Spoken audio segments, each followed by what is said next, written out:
We've talked about in another video techniques for beginning a piece, either one upbeat or two upbeats.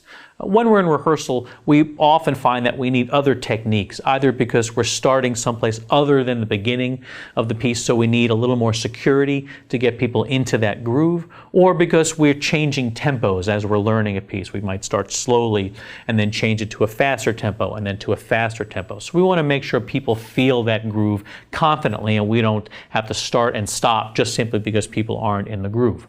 We always want to strive for the ideal of just one upbeat and no oral cue whatsoever, because it's the most efficient.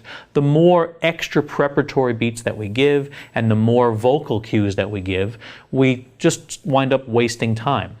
So let's say we were going to give one upbeat and we wanted to give a little more security than just although that's pretty clear. What we can add is an oral cue. So we can say 4.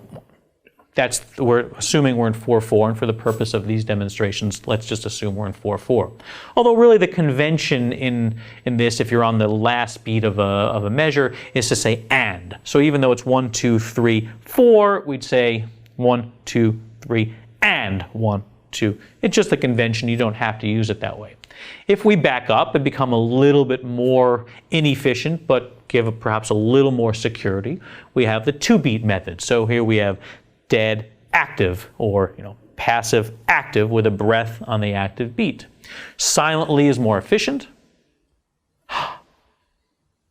But if we want to give a little more security, we can add a vocal cue. So we'd say, if we're in 4/4, we'd say 3, 4, or 3 and we have a little more sense of active in the way we say that last beat to make sure it's an active beat. If we go 3 and, or then someone's going to play early because we have 2 active beats.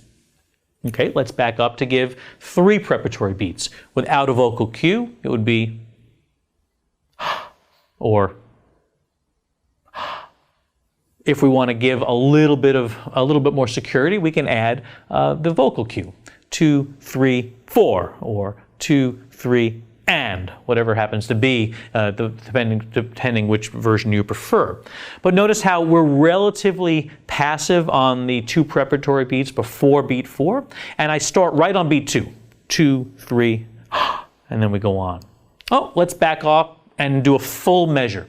A lot of people use this as their bread and butter technique, and I would encourage you not to always count off 4 beats and saying 4 beats. It just wastes too much time, and over the course of a year, that's an hour or so perhaps of rehearsal time you could have back if you just didn't do that. But sometimes we need it, and so the silent method would be